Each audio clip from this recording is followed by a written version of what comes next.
กราบสบายดีทุกคนเนาะนี่ก็ผมคอยแล้วสีสุขบ้านสวนตอนนี้เรามาฮอดวัดไฮฮีนเนาะทุกคนเนาะนี่เลยองค์นี้น่าจะเป็นองค์ใหญ่ที่สุดที่ค่อยเคยเห็นอยู่ประเทศลาวเนาะทุกคนเนาะองค์นี้หลังจากที่องค์ที่เราผ่านมาที่เมืองฮินบูนนะถือว่าใหญ่แล้วแต่ว่าองค์นี้ก็น่าจะใหญ่สุดแน่นอนทุกคนเนาะเพราะว่าใหญ่แห้งอะไรทุกคนเนาะย่างไปชมพร้อมๆกันแล้วเนาะบรรยากาศต่างๆแล้วก็จุดนี่ก็เป็นจุดชมเมืองเลยนะทุกคนเนาะชมวิวเลยเบิ่งสิพาไปเบิ่งเด้อ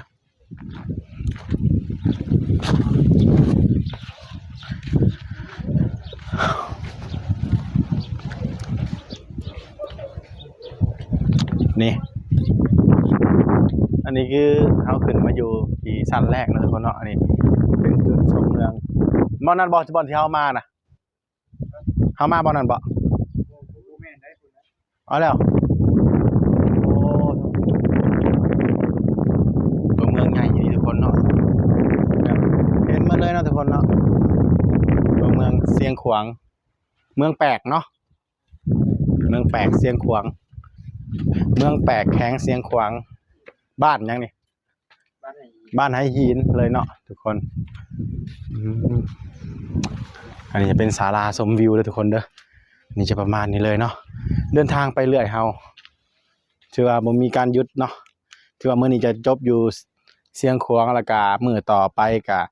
จะออกไปหลวงพระบางพุ่นเลยทุกคนเนาะหลวงพระบางน่าจะเป็นเส้นทางที่มาแบบ พอสมควรอยู่ทุกคนเนาะนี่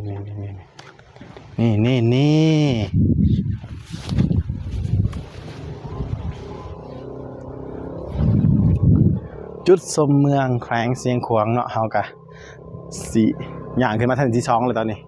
อันนี้ก็เป็นชั้นที่3ศาลาชั้นที่3นะทุกคนเนาะไปชมไปเบิ่งกันเลยเนาะว่ามุมนี้สีงามสีสวยสำใดฮะลูกสาวจอดที่งานไปถ่ายบุญถ่ายเจ้าถิ่นเพิ่นมีแต่ว่าผู้สาวหลายผู้สาวเชียงขวางเป็นอะไรงาม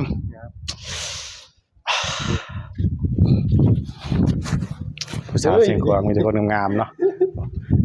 สร้างต้นเพิ่นที่ถนัดเนาะในการถ่ายผู้สาวเพิ่นที่บางอย่างไปเลยนะทุกคนนี่คือจุดชมวิวเนาะชมวิวเมืองเดี๋ยวที่สิเปิดกล้องลังให้เบิ่งทุกคนนี่คือจุดชมเมืองแปลกแขวงเสียงขวางบ้านไฮฮีนนะทุกคนเนาะเมืองใหญ่ดีทุกคนเนาะผมหลังจากที่บ่าวซีซุกนี่ได้ลองสังเกตมาแล้วเนาะทุกคนเฮือนทรงโมเดิร์นนี่แทบจะบ่มีเนาะทุกคนเนาะมีแต่ก็เป็นหน่อยหลังส่วนมากเขาจะเฮ็ดเป็นแบบหลังคาแบบเป็นจอมปลวกขึ้นเนาะคล้ายๆทรงเฮ็ดปลวกนี่เลยบรรยากาศอันนั้นก็จะเป็นเขาเลยเนาะเป็นเขาแบบเขาเรียบๆเลยเนาะแบบสามารถที่จะเบิ่งวิวธรรมชาติของเมืองได้นะทุกคนเนาะเมืองที่เรามาเป็นทางนี้นะทุกคนเนาะแต่ว่าอันนี้เป็นอีกเมืองหนึ่งนะทุกคนเนาะแขวงเสียงขวางมีทั้งหมด7เมืองนะทุกคนเด้อมีเมืองยังไงแขวงเสียงขวางเจ้าถิ่นจากใดเนาะเจ้าถิ่นเนาะไปพาย่างไปเบิ่งสิ่งสวยๆงามๆข้างบนพุ่นงามอันงามก็มีแต่อันเนี้ยโดยไปวัดวะ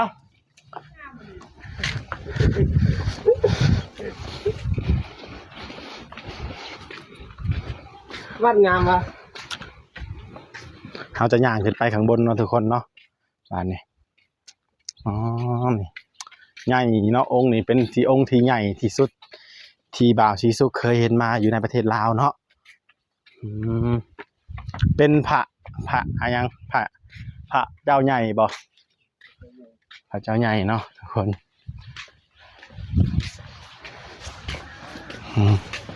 ในบันไดขึ้นไปทุกคนเนาะตึก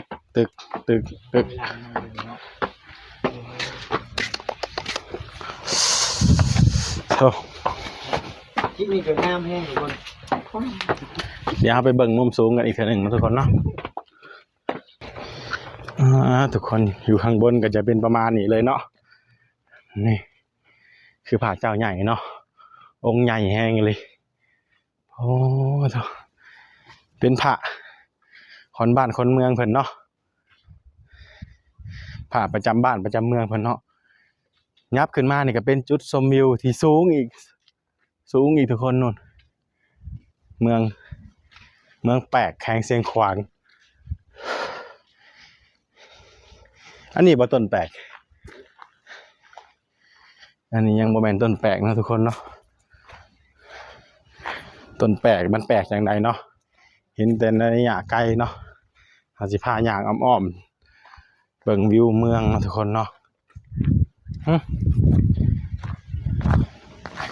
คนถ่ายทำกับย่างขึ้นมาก็ถือว่าเมื่อยคือกันเนาะฝากให้ FC ทุกคนเนาะว่าจะเป็นฝั่งไทยฝั่งลาวหรือว่าอยู่ไสก็ตามทุกคนเนาะฝากกดไลค์กดแชร์และกดติดตามให้ช่องสีสุขบ้านสวนเนาะการเดินทางครั้งนี้มีอีกช่างหลายๆอย่างเนาะอันนี้ต้นมักซิดาบ้านเจ้าเชียงขวาง มาโอย เชียงขวางเอิ้นว่ามาโอยเนาะทุกคนสวรรณเขตเอิ้นว่ามักซิดาเนาะต้นยังได้หน่อยแดงๆเนาะนี่คือต้นยังวะขักอะไรอันนี้ไปทางขึ้นอีกบ่นี่อ๋อทุกคนอ้อมมาทางนี้ก็จะมีทางขึ้นไปครับเพิ่นอีกเนาะอยู่ข้างบนเนาะทุกคนเนาะอันนี้เขาเอิ้นว่าต้นหยังเนาะนี่คือต้นต้นยางหมากอีสังวะ ทางมันเถอะนะทุกคนเนาะไปใช้ตะกินขึ้นข้างบนแล้วบอนั่งเลย ฮะขึ้นไปบนสูงเนาะขึ้นไป อ๋อพอเพิ่นย่านเกิดอุบัติเหตุเนาะขอบมันเด้ห้ามนั่งไปเราจะขึ้นทางหลังองค์เพิ่นทุกคนเนาะเถอะใหญ่แห้งเลยเนาะนี่ทุกคนเนาะ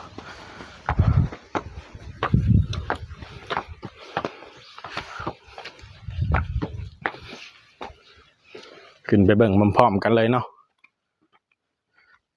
ห้ามนั่งบนที่สูงเนาะทุกคนเนาะเพราะว่าอันตรายเด้อจักเพิ่นสิย่างไปทางเนาะจีเนาะขึ้นมาข้างบนเลยทุกคนเนาะสูงอลีนี่โอ้อยู่นี่แห้งได้แบบจุดชมวิวเลยเนาะทุกคนเนาะจุดชมวิวหรือว่าจุดชมเมืองเลยทุกคนเนาะขากะลีคนถ่ายนี่ก็หอบคือกันเนาะย่างขึ้นมาสูงสัน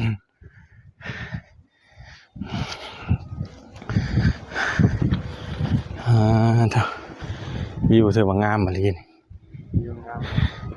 จะได้เนาะบัดทุกคน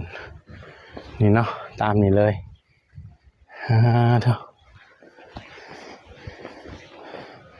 ธรรมชาติงามจะได้จะเดี๋ยวไผมานะเนาะเนี่ยไผมานะเนี่ยไผมานั่นไผมาอ๋อนี่อยู่ต้นหนาเลยทุกคนเนาะอยู่ต้นหนาองค์เพิ่นเลยเนาะนี่ก็จะเป็นจุดชมวิวเนาะเดี๋ยวเราจะไปถ่ายรูปอยู่ทางคุณเนาะทุกคนเนาะ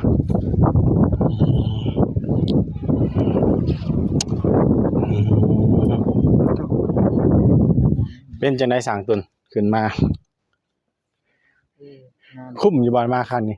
คุ้มอยู่ก่อนรู้สึกว่าแบบอยากคุ้มไปเลยเนาะแต่เก่านี่บ่อยากคุ้มเนาะเริ่มคุ้มแล้วแม่นบ่พอมาถึงแล้วเริ่มคุ้มแล้วเป็นธรรมชาติเป็นองค์ใหญ่แฮงทุกคน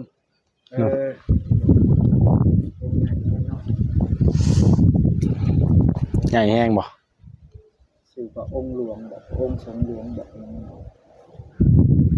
องค์ จ้าองค์หลวง แม่นบ่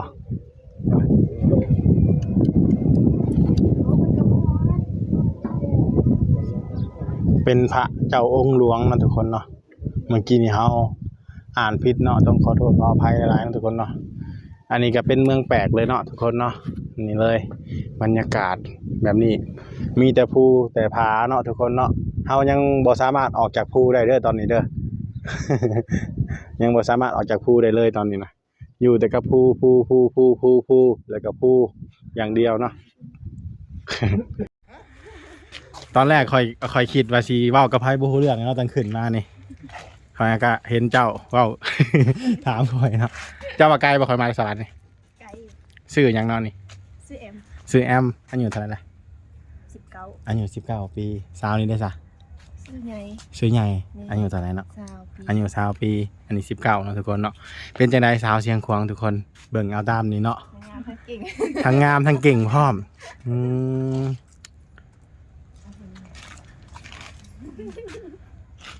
ขี่รถจักรมาฮอดเชียงขวางชื่อว่าคุ้มค่าทุกคนเนาะคุ้มค่าแห้งได้มาเห็นแบบนี้คุ้มค่าแห้งหลายแม่นคำไซนอนหันเนาะ สิขี่ไปเรื่อยๆให้ครบทุกแข่งเลยนี่โดยเยอะนะป้ายเห็นป่ะสวรรณเขต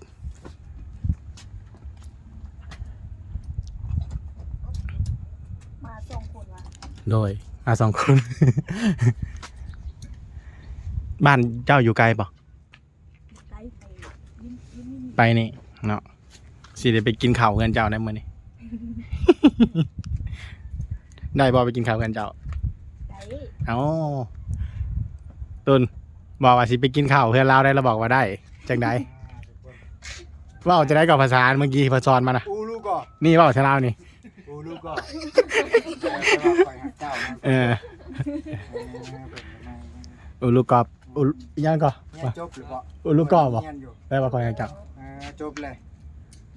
อยู่บ้านเดียวกันอีกชื่อยังเนาะ ซื้อเอ็ม สาวแอมกับสาวใหญ่ แอมอ่ะคิดมุกบอกกับประมาณนี้